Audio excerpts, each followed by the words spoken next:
Betray या मैं बोलूँ धोखा, ये बस एक मामूली वर्ड है, लेकिन अगर किसी रिश्ते या रिलेशनशिप में जुड़ जाता है, उसको बर्बाद करके छोड़ देता है। और आज मैं आपको ऐसी ही है कुछ एनीमे बताने वाला हूँ, जिसके अंदर हमारा मेन कैरेक्टर है, उसको हर कदम पे धोखा मिला है। मूनलाइट फैंटेसी एक इसेकाई एनीमे है और इसके अंदर हमारा जो मेन कैरेक्टर है, उसको दूसरी दुनिया में समन किया जाता है, लेकिन दूसरी दुनिया में जैसे ही वो समन होता है, वहाँ की जो गॉडेस होती है उसको धोखा दे देती है और उसको सारी हीरो ड्यूटी से आज़ाद कर देती है। अब हमारा हीरो वहाँ का आम इंसान है, लेकिन जो इस दुनिया में आम था, उस दुनिया में बहुत ओवर पावर्ड हो जाता है। लेकिन इस दुनिया में आने से पहले जो हमारी दुनिया के गॉड थे, उनने उसको कुछ पावर्स दी। उस वजह से हमारा जो मेन कैरेक्टर है वो ओवर पावर्ड हो गया। हमारे हीरो की पावर का तुम इससे अंदाज़ा लगा सकते हो, वो उसने एक लेजेंडरी ड्रैगन को हराया और उसको अपना सबऑर्डिनेट बना लिया।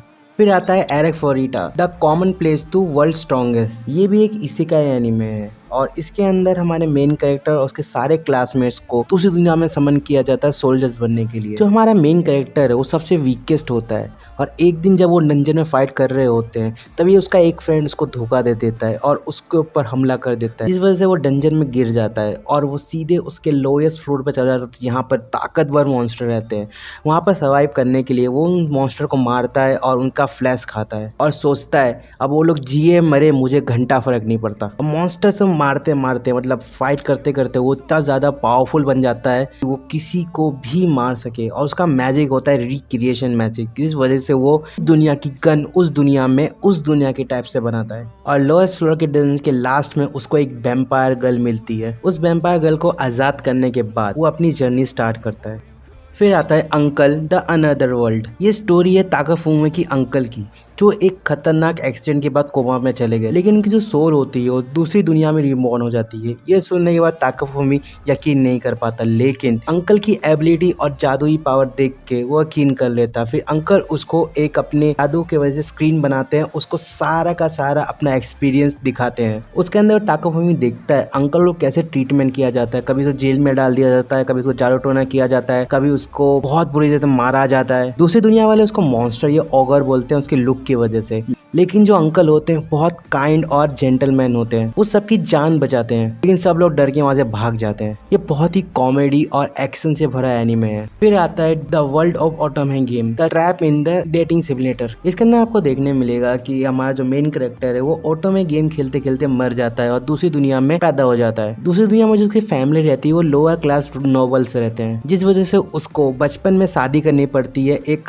अगली लड़की से, लेकिन वो सारी फंडिंग जमा करता है और उसके पास इस वर्ल्ड की सारी इन्फॉर्मेशन होती है, क्योंकि ये वर्ल्ड और ऑटोमे गेम सेम टू सेम होता है। उस ऑटोमे गेम की इन्फॉर्मेशन उसके दिमाग में होती है और उस सारी इन्फॉर्मेशन को लेके इस दुनिया में अप्लाई करता है और नई नई एबिलिटीज मिलती है, जिस वजह से उसको एक नया रोबोट मिलता है। लोअर क्लास होने की वजह से हमारे हीरो को सब नीचा दिखाते रहते हैं, लेकिन हमारा हीरो के पास सारी इन्फॉर्मेशन होती है, जिस वजह से वो सबसे बदला लेता है। ये एनीमे हिंदी में भी अवेलेबल है, तो आप जाके देख सकते हो। फिर आता है फूड ऑफ एवोल्यूशन। ये भी एक इसेकाई एनीमे है और इसके अंदर जो मेन कैरेक्टर होता है वो उसको और सारे क्लासमेट को समन जरूर किया जाता है, लेकिन हमारा हीरो की जो एबिलिटी है वो बहुत लो होती है, जिस वजह से हमारे हीरो के साथ लोग टीम अप नहीं करते और वो दूसरी दुनिया में चले जाते हैं। हमारा हीरो भी दूसरी दुनिया में जाता है, लेकिन कहीं और जाके गिरता है एक मॉन्स्टर टेरिटरी के अंदर।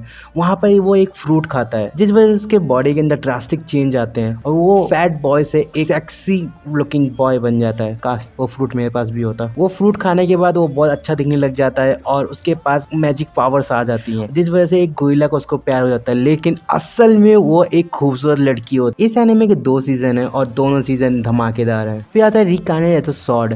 इसका जो मेन कैरेक्टर है उस दुनिया में मरने के बाद दूसरी दुनिया में जाके वो एक सॉर्ड के रूप में जन्म लेता है, लेकिन ऐसी वैसी सॉर्ड नहीं, एक मैजिकल सॉर्ड। एक दिन उसको एक डेमी ह्यूमन लड़की मिलती है जो स्लेव होती है। वो उसको स्लेवरी से छुड़ाता है और उसको अपना पार्टनर बनने के लिए बोलता है। उसके बाद उन दोनों की जर्नी स्टार्ट होती है। कैसी रहेगी इन दोनों की जर्नी, ये सब आपको देखने मिलेगा इस एनीमे के अंदर। ये एनीमे बहुत अच्छा है।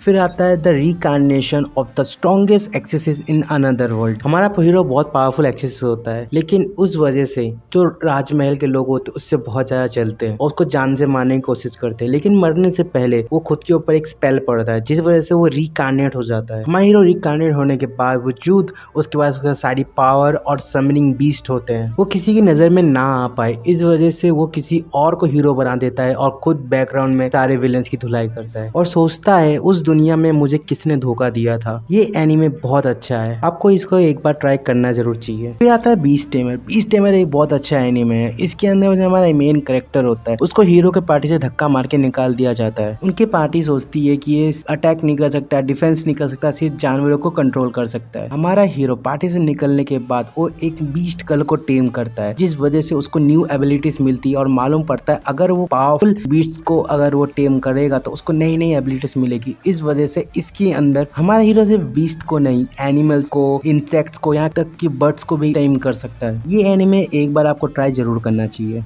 फिर आता है एम आई एक्चुअली स्ट्रॉन्ग। ये एक इसी का एनिमे है। हमारा हीरो मरने के बाद सेकेंड वर्ल्ड में ट्रांसफर होता है, लेकिन विद चीट स्किल्स जो वहाँ की गॉडेस होती है उसको इतनी पावर दे देती है कि वहाँ की जो पावर लेवल सिस्टम होता है वो भी हैंग हो जाता है। उस वजह से हमारे हीरो का पावर लेवल बहुत ज्यादा लो बताता है और रॉयल फैमिली में पैदा होने के बावजूद उसको जंगल में अकेला छोड़ दिया जाता है। मगर हमारा हीरो कमजोर था नहीं, तो उस वजह से उस जंगल के अंदर एक फॉक्स को वो टीम करता है, लेकिन वो फॉक्स एक लेजेंडरी फॉक्स होती है। एक आदमी आता है और उसको अडॉप्ट कर लेता है। उसके बाद वो वहाँ पे उसकी फैमिली के साथ रहने लग जाता है। वहाँ पर उसकी एक छोटी बहन भी होती है। हीरो की जो नई फैमिली होती है उसमें जो उसकी बहन होती है उसकी लाइफ खतरे में आ जाती है, क्योंकि हीरो की जो सगी माँ होती है वो उसकी बहन की लाइफ लेना चाहती है। ये एनीमे बहुत अच्छा है और ये एनीमे आपको एक बार तो ट्राई करना ही चाहिए।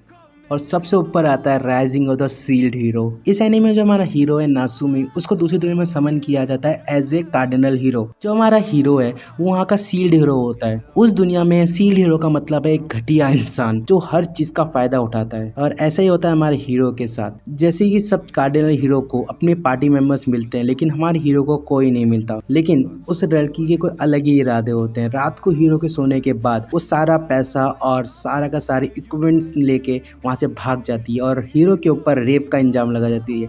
जब हीरो को ये सब मालूम पड़ता है वो रॉयल कोर्ट जाता है। वहाँ जाके मालूम पड़ता है कि वो लड़की कोई और नहीं कि राजा की बेटी है। ये पूरा एनीमे रिवेंज के ऊपर है और कैसे हमारा हीरो रिवेंज लेगा उस लड़की के साथ। और इस एनीमे के अंदर हमारे हीरो के साथ बहुत पावरफुल लोग भी जुड़ते हैं हमारे हीरो के पार्टी मेंबर्स बन के, मगर वो लड़की बाकी 3 हीरो को भी धोखा देती है। इस एनीमे के 3 सीजन है और ये एनीमे बहुत मस्त है और ये नंबर 1 पे इसीलिए है। ये थी मेरी लिस्ट बिट्रियल एनीमेज की, या मैं बोलूँ जिस एनीमे के अंदर हमारे मेन कैरेक्टर को धोखा मिला है। अगर आपके पास कोई सजेशन है तो कमेंट सेक्शन में बता दीजिएगा, मैं नेक्स्ट वीडियो में उसको कवर कर लूँगा। मैं मिलता हूँ आपको नेक्स्ट वीडियो में। जाने से पहले इस बात कहना चाहूँगा, मेरे चैनल में कुछ अच्छे वीडियोज़ भी हैं, प्लीज़ उसे आके देखिए और प्लीज़ लाइक कीजिए और मेरे चैनल को सब्सक्राइब कर दीजिए।